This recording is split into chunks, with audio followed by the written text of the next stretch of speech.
Hello everybody, this is Manisha and welcome to पाठशाला classes by Manisha। इस video से हम एक नया चैप्टर स्टार्ट करने वाले हैं क्लास 7 ज्योग्राफी का chapter 2 inside our earth. So let's start new chapter inside our earth. First of all हम ये देखेंगे हम इस चैप्टर में पढ़ने क्या क्या वाले हैं।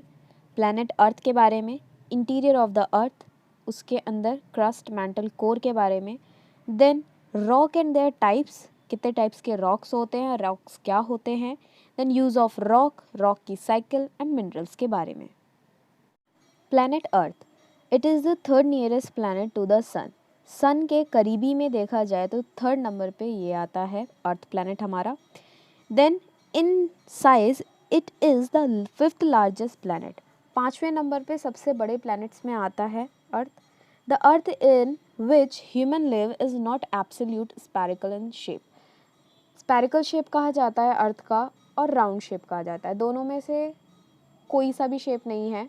असल में अर्थ जो है कोई प्रॉपर शेप में नहीं है।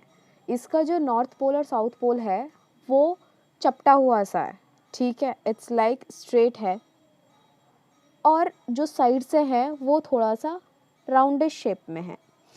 It is slightly flatten at the poles, poles में क्या है, नॉर्थ पोल और साउथ पोल में ये फ्लैटेंड है, and it is described at geoid shape, ठीक है, इसे जियोइड शेप में कहा जाता है जो ये शेप है इसकी। The earth is called as a blue planet, और इसे ब्लू प्लैनेट कहा जाता है बिकॉज 71% इसमें क्या है, वाटर की क्वांटिटी है।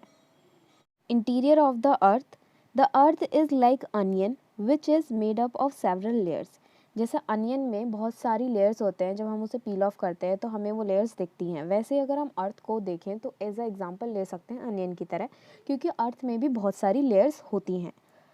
6 लेयर्स जो हैं यहाँ पर हैं, inner core, outer core, lower mantle, upper mantle, asthenosphere, lithosphere.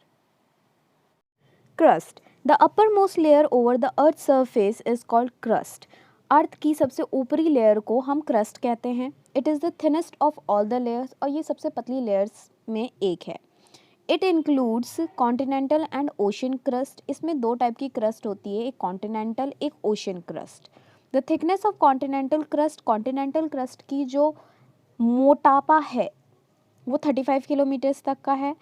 ये बना होता है सिलिका प्लस एल्यूमिनिया से, इसीलिए इसे Cl कहते हैं। जो थिकनेस होती है ओशन क्रस्ट की वो होती है 5 किलोमीटर्स तक, जो कि बना होता है सिलिका प्लस मैग्नीशियम से, इसीलिए उसे सीमा कहते हैं।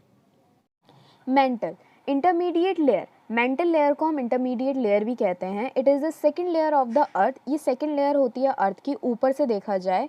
It is about 2900 kilometre below the crust, crust के नीचे 2900 किलोमीटर्स मोटी परत होती है। The mental can be divided into two layers, mental layer को हम दो लेयर्स में डिवाइड करते हैं, upper mantle and lower mental. The mental is made up of silicate rock, silicate rock से बनी होती है, जिसमें इंक्लूडेड होता है 44.8% oxygen, 21.5% silicon and 22.8% of magnesium.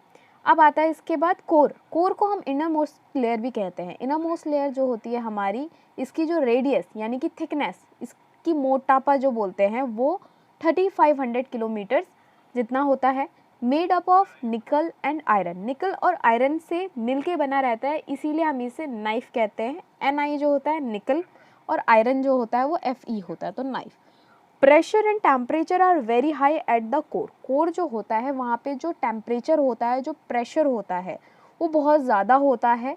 The core can be further divided into the inner core and outer core, core को भी हम दो लेयर्स में डिवाइड कर देते हैं, inner core and the outer core. Diagram में बहुत अच्छे से दिख रहा है कि हमारी जो लेयर्स हैं वो अच्छे से डिफाइन हो रखी हैं। क्रस्ट हमने अभी पढ़ा था, सबसे ऊपरी लेयर होती है हमारी, देन उसके बाद मेंटल आती है। मेंटल को हमने दो में डिवाइड कर रखा है, upper mantle and lower mental. Crust के बाद जो मेंटल लेयर आती है वो 2900 किलोमीटर्स मोटी परत होती है, उसमें अपर मेंटल और लोअर मेंटल दोनों मिले हुए रहते हैं। फिर उसके बाद आता है कोर, कोर को हमने दो में डिवाइड किया हुआ है, आउटर कोर और इनर कोर। यहाँ पे होप सो आपको क्लियर हो रहा होगा जो भी मैं बताने की कोशिश कर रही हूँ। Various land forms are found on the crust, जो हमारा क्रस्ट का एरिया होता है वहाँ पे बहुत सारे अलग अलग तरीके के लैंडफॉर्म्स पाए जाते हैं। जैसे कि पहाड़ी इलाके में अप्स एंड डाउन्स होते हैं, प्लेन एरिया में भी ये नहीं बोलेंगे कि बिल्कुल प्लेन रहता है हिसाब, वहाँ पे भी क्या होता है प्लेटूज, जैसे देख लिया जाए साउदर्न पोल में प्लेटूज वगैरह है साउथ में हमारा एक तरीके से, तो वहाँ पे भी क्या है लैंड फॉर्म जो है अलग अलग टाइप की होती हैं। These land forms are made of various minerals and rocks. ये जो लैंड फॉर्म्स होती हैं वो अलग अलग मिनरल्स और रॉक्स से मिलके बनी हुई होती हैं। So rocks are the natural mass of minerals. Rocks क्या है, नेचुरल मास है मिनरल्स का। Rocks have various size, colours, texture, properties etcetera. Rocks सारे एक जैसे नहीं होते हैं, उनका साइज़ अलग होता है, उनका कलर अलग होता है, टेक्सचर अलग होता है, प्रॉपर्टीज़ अलग होती हैं। अब हम रॉक्स के बारे में पढ़ेंगे। रॉक्स होते क्या हैं? Any natural mass of minerals that makes up the earth's crust is called a rock. जो कि अर्थ की क्रस्ट को बनाने में मदद करता है कोई भी टाइप का mineral, natural mass of mineral, तो वो हमारा क्या कहलाता है, rock. It can be of different colour, size and texture. जैसे कि हमने अभी फिर पढ़ा है पहले कि रॉक जो है डिफरेंट कलर का होता है, डिफरेंट साइज का होता है, डिफरेंट टेक्सचर का होता है।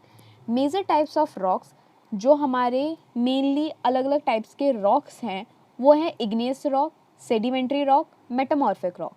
इग्नियस रॉक जो है वो डिराइव्ड हुआ है फ्रॉम इग्निस, लैटिन वर्ड है जिसका मतलब होता है फायर। सेडिमेंट्री रॉक जो वर्ड है हमारा डिराइव्ड हुआ है सेडिमेंटम, लैटिन वर्ड से आया है ये और इसका मतलब है सेटल डाउन। मेटामॉर्फिक रॉक जो है डिराइव्ड हुआ है मेटामॉर्फोस, जो कि ग्रीक वर्ड से आया है एंड जिसका मतलब होता है फॉर्म।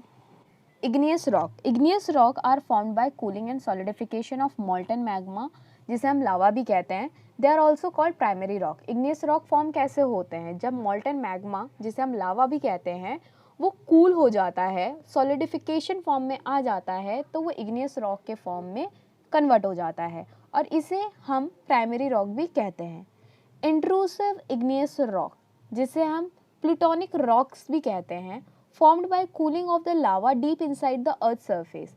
अर्थ की सरफेस में जब वॉल्केनो फूटता है, ठीक है, तो उसमें जो कुछ नीचे रह जाता है और वहीं कूल डाउन हो जाता है वॉल्केनो में डीप इनसाइड, तो उसे हम इंट्रूसिव इग्नियस रॉक कहते हैं। उसकी कूलिंग जो होती है वो स्लो होती है एज कंपेयर जो बाहर आ जाता है मैग्मा और लावा, वो फाइन ग्रेन्स में हो जाता है, छोटे छोटे पार्ट्स में रहता है। एग्जाम्पल हो गया यहाँ पे ग्रेनाइट हमारा, इसका इंट्रूसिव इग्नियस रॉक का अच्छा सा example. Grinding stones are made out of these rocks. Grinding stones जो होते हैं इन रॉक्स से बन के निकलते हैं।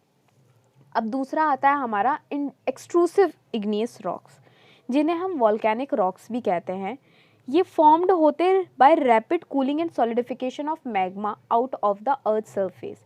यानी कि ये वो मैग्मा या फिर हम लावा कह सकते हैं, वो मैग्मा और लावा होता है जो कि बाहर आता है वॉल्केनो से और बहुत जल्दी ही एयर के कॉन्ट्रैक्शन में आने की वजह से कूलिंग जल्दी हो जाती है, इसकी रैपिड कूलिंग होती है। लार्ज ग्रेन्स यानी कि बड़े बड़े होते हैं ये साइज़ में। इसका एग्जाम्पल जो है वो बेसाल्ट है। Deccan प्लेटू is made up of basalt rocks. Basalt rocks से बना हुआ है पूरा डेक्कन प्लेटू जो हमारा है, ठीक है। तो यहाँ पे हमने देखा कि इग्नियस रॉक्स जो है हमारे दो फॉर्म में डिवाइड होते हैं, इंट्रूसिव और एक्सट्रूसिव। इंट्रूसिव वो जो कि अर्थ सरफेस के अंदर रह जाते हैं और एक्सट्रूसिव जो कि बाहर आ जाते हैं। Sedimentary rocks, igneous rock break down into smaller pieces, जिसे हम सेडिमेंट्स भी कहते हैं। इग्नियस रॉक जो है ब्रेक डाउन होता है छोटे छोटे पीसेस में, जिसे हम सेडिमेंट्स भी कहते हैं। These sediments are moved with water, wind etcetera. ये इतने बारीक, इतने छोटे होते हैं कि वाटर और विंड के हेल्प से ये एक जगह से दूसरी जगह मूव कर लेते हैं। These sediments get deposit at a place and compressed to form sedimentary rock. ये सेडिमेंट्स जो होते हैं जब मूव करते हैं एक जगह से दूसरी जगह पे, कंप्रेस्ड होने की वजह से सेडिमेंट्री रॉक को फॉर्म करते हैं। Fossils of animals and plants etc. are may be combined with the sediments and become part of sedimentary rock.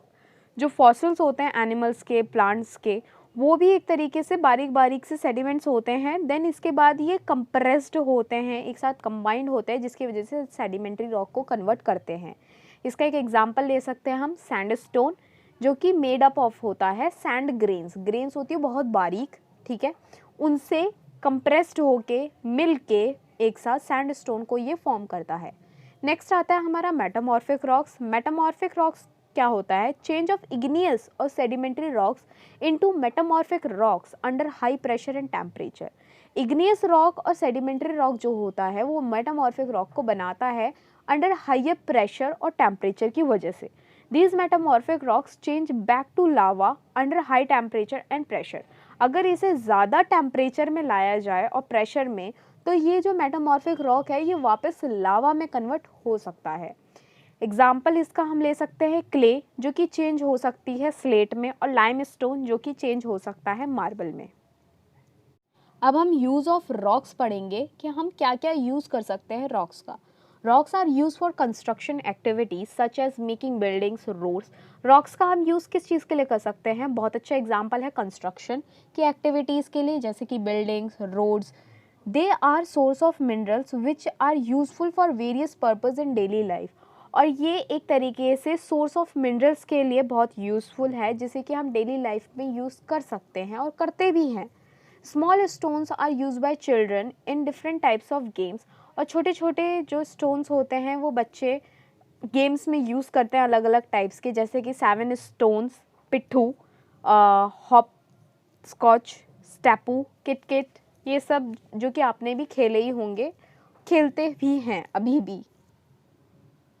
अब हम देखेंगे रॉक साइकिल, कि रॉक की साइकिल कैसे होती है, वो फॉर्म कैसे होता है। The process of transformation of the rock from one to another is known as the rock cycle. जो प्रोसेस होता है ट्रांसफॉर्मेशन करने का रॉक का फ्रॉम वन टू अनदर, उसे हम रॉक साइकिल कहते हैं। It describes the changes among the 3 main types of rocks. ये एक तरीके से डिस्क्राइब करता है चेंजेस कि कैसे इग्नियस से सेडिमेंट्री, सेडिमेंट्री से मेटामॉर्फिक रॉक में चेंज हो जाता है rock. When the मॉल्टन magma cools, जब मॉल्टन मैग्मा जो है वो कूल्स हो जाता है और सॉलिडिफाइज हो जाता है, वो इग्नियस रॉक में कन्वर्ट हो जाता है। These igneous rocks are broke down into small particles by various agents such as weathering, temperature, wind, etc. ये जो igneous rock होता है वो broke down होता है किस में? स्मॉल पार्टिकल्स में। किस किस की वजह से? वेदरिंग की वजह से, टेम्परेचर की वजह से, विंड की वजह से, एंड ट्रांसपोर्ट हो जाता है और डिपॉजिट हो जाता है सेडिमेंट्री रॉक्स में। These smaller grains of rocks keep moving towards basins and lower regions and gradually form from sedimentary rocks। अब ये क्या करता है, जो स्मॉलर ग्रेन्स होते हैं रॉक्स के, वो कंटिन्यूस मूविंग करते रहते हैं बेसिन से, एक तरीके से क्या, रिवर्स की हेल्प से एक जगह से दूसरी जगह, जिसकी वजह से ये फॉर्म कर देते हैं क्या, सेडिमेंट्री रॉक्स को। When the igneous and sedimentary rocks are subjected to heat and pressure, they change into metamorphic rock. जब इग्नियस और सेडिमेंट्री रॉक्स जो होते हैं वो हीट और प्रेशर में आते हैं, उसके बाद वो मेटामॉर्फिक रॉक में चेंज हो जाते हैं। The metamorphic rocks which are still under great heat and pressure melt down to form molten magma. Metamorphic rocks जो होते हैं वो क्या हो जाते हैं, ग्रेटर हीट एंड प्रेशर के अंदर जैसे ही आते हैं तो वो मॉल्टन मैग्मा में चेंज हो जाते हैं। This मॉल्टन magma again can cool down and solidify into igneous rock. ये मॉल्टन मैग्मा जो होता है वो अगेन चेंज हो सकता है किसमें, इग्नियस रॉक में, जब ये कूल डाउन और सॉलिडिफाई हो जाएगा। और जो ये प्रोसेस होता है, ये प्रोसेस पूरा होने में 100 से 1000 ईयर्स का टाइम लग जाता है। Minerals are naturally occurring substance which have certain physical properties and definite chemical composition। Minerals जो है naturally occur है, हमें मतलब naturally present है, इसमें कोई humans का involvement नहीं है, और इसकी physical properties है और definite chemical compositions भी हैं। These are very important for humans, और ये humans के लिए बहुत ज़्यादा important भी हैं। For example, coal, natural gas and petroleum। They are also use in industries. Industries में भी इनका भरपूर यूज़ किया जाता है, जैसे कि iron, aluminium, gold, uranium etcetera. In medicine, in fertilisers etcetera. Medicine और फर्टिलाइजर्स में भी इनका यूज़ किया जाता है। Thank you so much for watching this video. आपको कैसी लगी वीडियो कमेंट सेक्शन में ज़रूर बताइएगा, और अगर आपको कोई भी क्वेरीज़ हैं इस वाली वीडियो से रिलेटेड इसमें जो भी समझाया है उससे रिलेटेड कमेंट सेक्शन में बताइए, मैं उसका जवाब देने की कोशिश करूँगी और उस पर काम करने की कोशिश करूँगी। आपको वीडियो अच्छा लगा हो तो प्लीज़ लाइक करिएगा, अगर आप इस चैनल पे नए हैं तो प्लीज़ सब्सक्राइब कीजिए और दब के शेयर कीजिए इस वीडियो को, जिससे कि ये आपके रिलेटिव्स में जो बच्चे हैं उनकी हेल्प कर सके इजी वे में समझने में चैप्टर्स को। और नेक्स्ट वीडियो में मिलते हैं जिसमें हम इसी चैप्टर के क्वेश्चन आंसर्स डिस्कस करेंगे।